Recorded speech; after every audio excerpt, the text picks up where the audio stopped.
पिछले एपिसोड में हमने देखा कि सम्राट लगातार सुहानी को शांत करने की कोशिश कर रहा था, पर सुहानी शांत नहीं हो रही थी। वो बस रोई जा रही थी और बड़बड़ाई जा रही थी। जब सम्राट को कुछ समझ नहीं आता तो वो उसे शांत करने के लिए एकदम से अपने सीने से लगा लेता है। सुहानी अभी भी उससे दूर होने की कोशिश कर रही थी, पर सम्राट उसे नहीं छोड़ रहा था। मेरी क्या गलती है? मैंने तो प्यार किया था ना। बदले में उसने मुझे धोखा दे दिया, तो इसमें मेरी क्या गलती है? क्या गलती है? ये बोलते हुए वो निर्ढाल सी सम्राट के सीने से लग जाती है और बिखेरने देती है खुद को। सम्राट भी कसकर उसे अपनी आगोश में समाते हुए उसे समेटने लगता है। वो लगातार उसके बालों पर अपना हाथ फेरते हुए बोला, शांत हो जाओ, बिल्कुल शांत। कुछ नहीं हुआ है, मैं हूं ना तुम्हारे साथ। वो सुहानी को एक छोटे बच्चे की तरह संभालते हुए बोलता है। सुहानी कुछ नहीं बोलती, बस उसके सीने से लगी रोती रहती है, जैसे वो दुनिया का सबसे महफूज जगह पर हो। इधर अनुराधा और पलक भी घर के लिए निकल गए थे। पूरे रास्ते अनुराधा बस सिया के बारे में सोच रही थी। पलक उसे सोच में डूबा हुआ देखकर पूछती है, क्या हुआ? क्या सोच रही है तू? अनुराधा अपने ख्यालों में खोए हुए ही बोली, भगवान भी कभी कभी बहुत ही निर्दयी हो जाते हैं। क्या हुआ तुझे? पलक उसका मन टटोलते हुए बोलती है, वो बच्ची देखी थी तूने जो मेरी गोद में थी, मासूम और प्यारी सी, उसकी माँ नहीं है यार। अनुराधा मायूसी के साथ बोलती है। पलक कहती है, तू ज्यादा मत सोच, बड़ी मुश्किल से आज तो ठीक से लग रही है। इतना ज्यादा सोचेगी तो सिर दर्द शुरू हो जाएगा तुझे। वो दोनों अपनी बातें करते हुए आगे बढ़ने लगते हैं। यहाँ सम्राट के सीने से लगी सुहानी अब काफी हद तक शांत हो गई थी। धीरे धीरे उसका रोना भी बंद हो गया था, पर वो अभी सम्राट की बाहों में थी और सम्राट ने भी एक पल के लिए दूर नहीं किया था उसे। कमरे में इतनी शांति थी कि घड़ी की टिक टिक भी साफ सुनाई दे रही थी। सम्राट देखता है कि सुहानी का दिल जरूरत से ज्यादा धड़क रहा है, शायद घबराहट की वजह से। अगले ही पल वो सुहानी को अपनी गोद में उठाता है और बेहद आराम से उसे बेड पर बिठा देता है। वो पास रखी चद्दर से उसे ओढ़ा देता है। सुहानी भी अब कुछ समझने और सुनने की हालत में हो गई थी। वो खुद को अच्छे से चद्दर से कवर कर लेती है, पर एक बार भी सम्राट की तरफ नहीं देखती, बस नजरें नीची करके बैठी रहती है। सम्राट उसकी हालत बहुत अच्छे से समझ रहा था। लो पानी पियो। वो पानी का ग्लास उसके होठों से लगाते हुए बोलता है। सुहानी भी बिना कुछ बोले एक दो घूंट पानी पी लेती है। सुहानी के बाल बिखरे हुए थे जो कि उसके चेहरे पर आ रहे थे। सम्राट अपने हाथों से उसके बाल पीछे करते हुए बोला, विराट तुम्हें छोड़कर भाग गया तो इसमें तुम्हारी कोई गलती नहीं, सिर्फ और सिर्फ उसकी गलती है। वो नहीं जानता कि उसने क्या खोया है। हमें दिलो जान से प्यार करने वाला बहुत मुश्किल से मिलता है और वहीं उसने खो दिया। वो बहुत आराम से उसके बालों को पीछे करते हुए बोल रहा था। उसकी बात सुनकर सुहानी नजरें उठाकर उसकी तरफ देखती है। उसे एहसास होता है कि सम्राट अनुराधा से कितना प्यार करता था और अनुराधा ने उसे छोड़ दिया। न चाहते हुए भी उसकी आंखें फिर भर आती है और उसके आंसू छलक कर गालों पर आ जाती है। ना ना ना, रोना नहीं। सम्राट उसके आंसू साफ करते हुए बोलता है, रोना नहीं है, रुलाना है। उस घटिया आदमी को जिसने तुम्हें कमजोर समझने की गलती की, जिसे ये लगता है कि मर्द के बिना औरत का कोई वजूद नहीं, जिसे ये लगता है कि अगर उसका पति उसे नहीं पूछता तो कोई भी उसके साथ नहीं। नहीं, बिल्कुल नहीं। बता दो उस गिरे हुए घटिया सोच के इंसान को कि तुम क्या हो। बता दो उसे कि लड़कियों के हाथ सिर्फ खाना बनाने के लिए ही नहीं होती, बल्कि गलत इरादा से कोई उनकी तरफ अपने हाथ भी उठाएगा तो तुम उन हाथों को काटने का भी दम रखती हो। बता दो उसे कि तुम कमजोर नहीं हो। वो उसका चेहरा अपनी हाथों में भरते हुए बोलता है, याद करो वो पल जब वो तुम्हें नोचने की कोशिश कर रहा था, कैसे उसके हाथ तुम्हारी तरफ बढ़ रहे थे। उसी पल को याद करो और सबक सिखाओ उसे जो वो जिंदगी भर ना भूले। न जाने कैसा जादू था सम्राट की बातों में, सम्राट के शब्दों में, उसके बोलने के लहजे में, जो सुहानी उसकी तरफ खींची चली जा रही थी। उसका खुद पर से डगमगाया भरोसा वापस स्थिर हो रहा था। एक जोश भर गया था उसके अंदर। उसकी आंखों की ज्वाला गुस्से से लाल हुआ, उसका चेहरा, उसकी तेज चलती सांसें बता रही थी कि सम्राट जो उसे समझाना चाहता है वो सुहानी अच्छे से समझ गई है। सम्राट की बातों से सुहानी को वो सब याद आता है जो भी राहुल ने उसके साथ किया। राहुल की घटिया हरकतें याद आते ही सुहानी पूरे गुस्से से भर जाती है।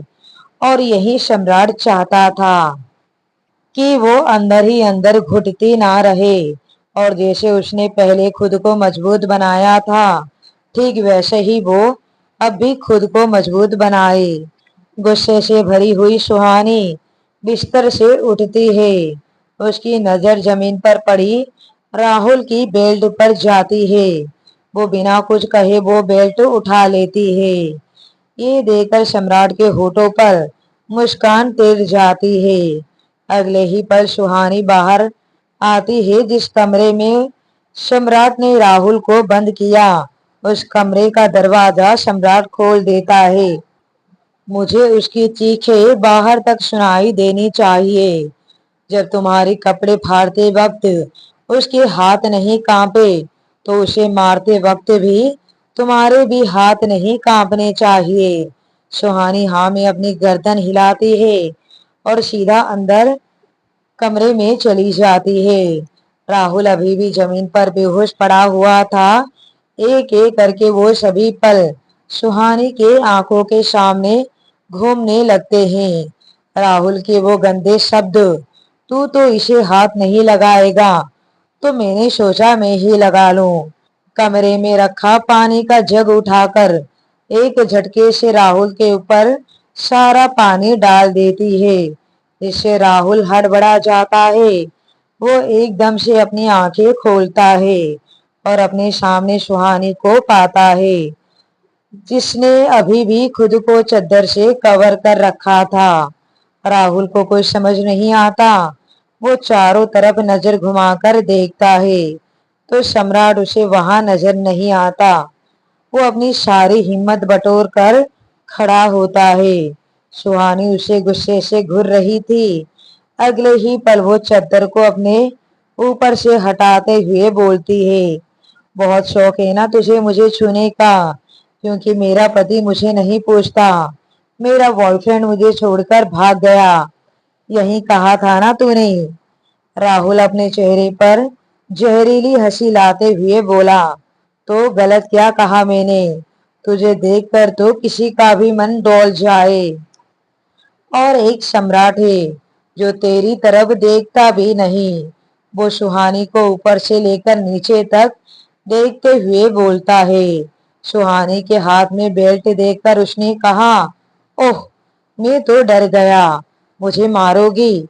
मुझे हालत देख अपनी, ढंग से खड़ी भी नहीं हो पा रही और मेरा मुकाबला करेगी। तुम लड़कियां ये क्यों भूल जाती हो कि तुम कमजोर थी, कमजोर हो और कमजोर ही रहोगी।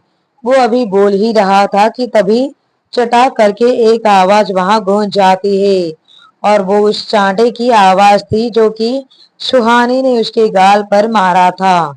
उस थप्पड़ की गूंज सम्राट को बाहर तक सुनाई देती है। राहुल गुस्से से सुहानी को घूरता है। अगले ही पल सुहानी उस बेल्ट की बरसात करते हुए बोली, तेरी सबसे बड़ी गलती यही है कि तूने मुझे कमजोर समझने की गलती की। दूसरी तेरी गलती, तूने मुझे छूने की कोशिश की। वो बुरी तरह उसे मार रही थी, यहाँ तक कि वो राहुल को संभलने का भी मौका नहीं दे रही थी। राहुल का पूरा शरीर बेल्टों के निशान से भर गया था।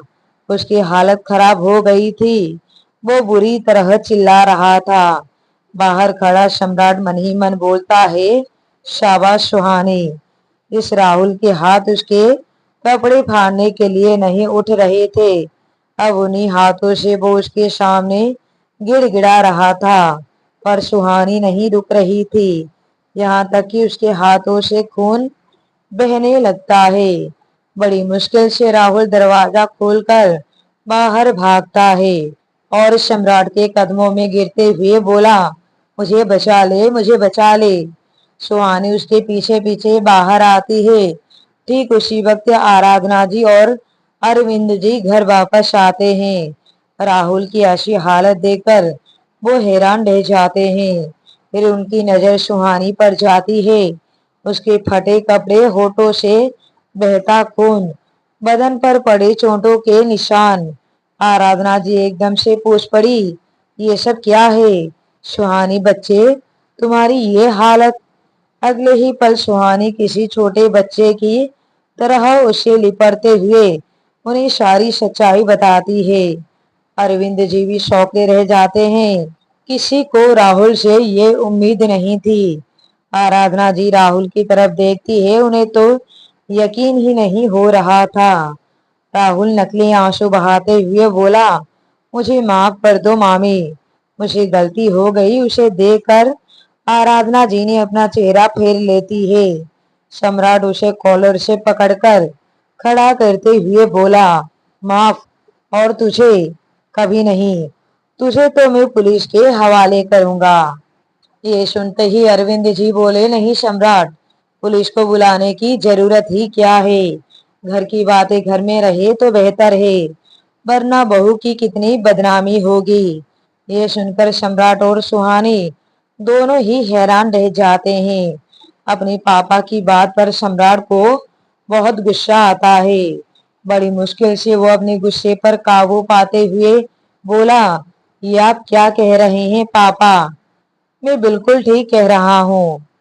ऐसी बातें पुलिस थाने तक पहुंचेगी तो क्या इज्जत रह जाएगी हमारे घर की। और तुम्हारे दादाजी भी यही कहेंगे।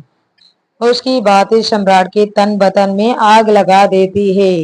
वो बेहद गुस्से से चिल्लाते हुए बोला, भाड़ में गई आपकी ये बेकार सी बातें और भाड़ में गई घर की इज्जत। इस लड़की की इज्जत पर इसने हाथ डाला, उसका क्या? आपकी नजर में उसका कोई महत्व नहीं। माफ करना पापा, पर मेरी नजर में एक लड़की की इज्जत सबसे पहले है, बाकी सब बाद में। आप जैसे लोगों की वजह से ही इन जैसे घटिया लोगों का हौसला बुलंद होता है। वो राहुल की तरफ इशारा करते हुए बोलता है, जिसके ऊपर जुल्म हुआ है उसकी आवाज को उसके अपने ही दबाने की कोशिश करते हैं और इन जैसे अपराधियों को खुला छोड़ देते हैं ताकि ये फिर किसी मासूम को अपना शिकार बना सके, सिर्फ और सिर्फ घर की इज्जत के लिए। पर मैं आपकी ये दकियानुसी सोच का साथ नहीं दूंगा। पुलिस आएगी और जरूर आएगी।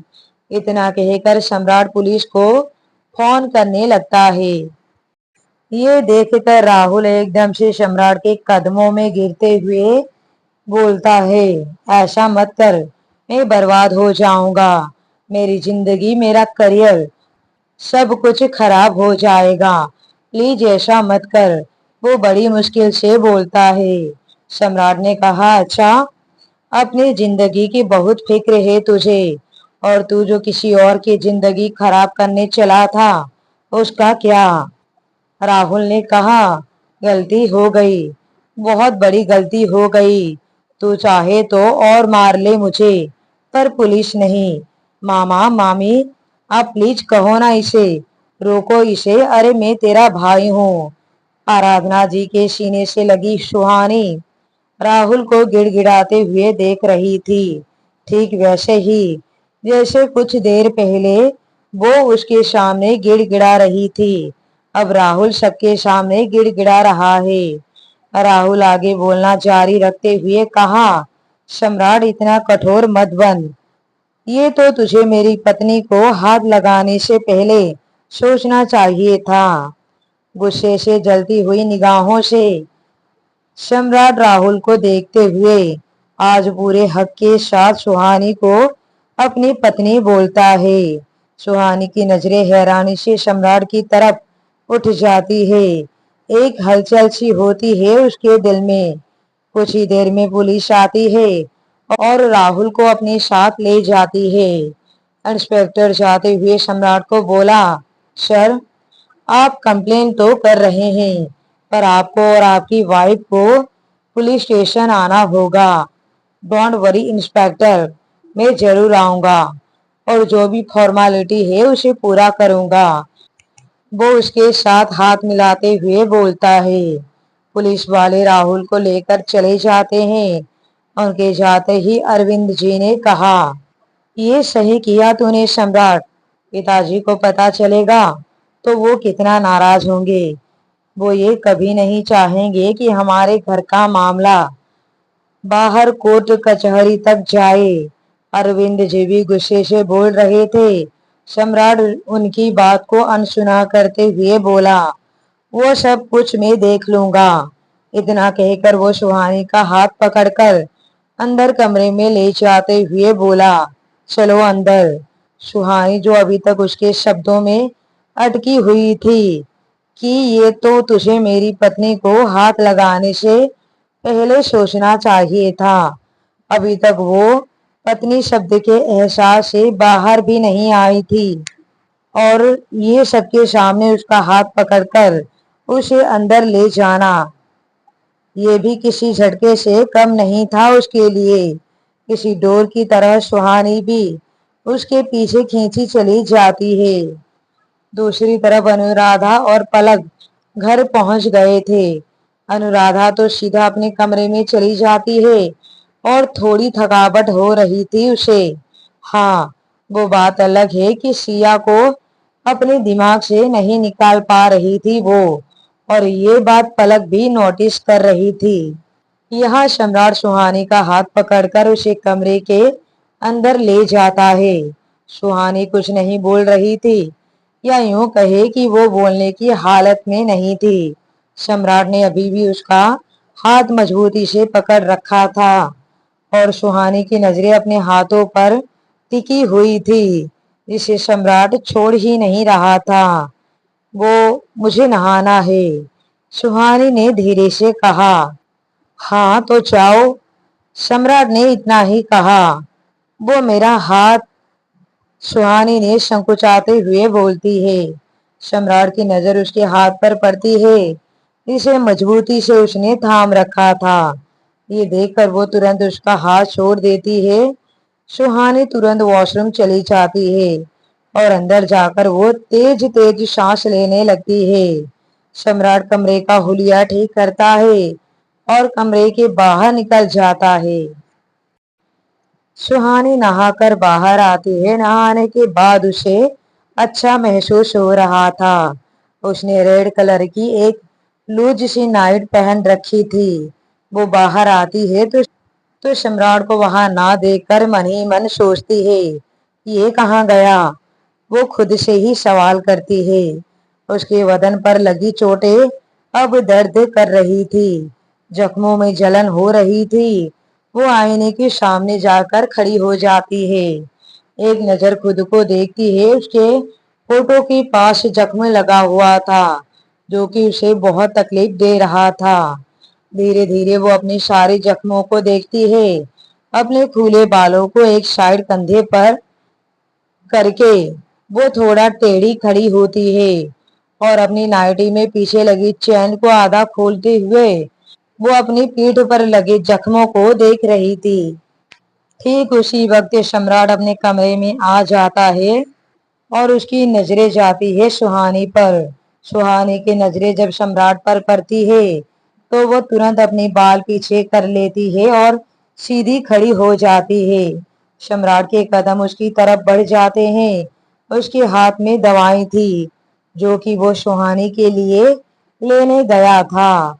उसको अपनी तरफ आता देखकर सुहानी का दिल धक धक करने लगा था, जो कि आज पहली बार हुआ था। इससे पहले कि वो कुछ समझ पाती, सम्राट उसके करीब जाकर बेहद आराम से नरम लहजे में बोलता है, ठीक तो हो तुम? सम्राट के इतने मीठे सुर की कल्पना ही नहीं की थी सुहानी ने। वो हैरानी से उसकी तरफ देखती है। उसके इस तरह देखने पर सम्राट भी थोड़ा असहज महसूस करता है कि ये मुझे ऐसे क्यों देख रही है, पर फिर वो इस बात को नजरअंदाज कर देता है कि फिर से सुहानी की तरफ देखते हुए बोला, तुम ठीक तो हो? इस बार भी उसके बोलने का लहजा बेहद नरम था। अब तो सुहानी से बर्दाश्त नहीं हो रहा था। वो एकदम से बोल पड़ती है, ये कैसी बातें कर रहे हो आप? एक बार के लिए सम्राट भी सोच में पड़ जाता है कि आखिर उसने क्या ऐसा बोल दिया। मैं कैसे बातें कर रहा हूँ, मतलब? सम्राट भी उससे पूछ ही लेता है। सुहानी ने कहा, तो और क्या, पहले की तरह बात क्यों नहीं करते? पहले की तरह? सम्राट अपने एक आईब्रो ऊपर उठाते हुए कहा। सुहानी ने कहा, पहले जैसे सड़ियल की तरह बात करते थे वैसे ही बात करो। मुझे तुम्हारी सहानुभूति की जरूरत नहीं है। सुहानी का इतना कहना काफी था सम्राट को उसके असली रूप में लाने के लिए। और रियली, तो मैं तुम्हें सहानुभूति जता रहा हूँ। हाँ, और नहीं तो क्या? सुहानी भी कटाक्ष से बोलती है। और मैं सड़ियल तरीके से बात करता हूँ? हाँ, सुहानी का वही जवाब। ओह शट अप, मैं कोई सहानुभूति नहीं दिखा रहा, समझी तुम? अब चुपचाप ये दवाई लगवाओ। लगभग वो उसे कंधे से पकड़कर अपनी तरफ घुमाते हुए बोलता है। सुहानी कुछ समझने के लिए अपने होठ खोलती है, पर सम्राट बीच में ही उसके होठों पर उंगली रखते हुए बोलता है, चुप, बिल्कुल चुप रहो। जो काफी था सुहानी के होश उड़ाने के लिए। इसके आगे वो कुछ नहीं बोल पाती। अब आगे क्या होगा? क्या सुहानी और सम्राट एक दूसरे के करीब आ पाएंगे? क्या होगा आगे? कहानी को सुनने के लिए इसी तरह कहानी में बने रहिए माय फर्स्ट मैरिज कहानी पर।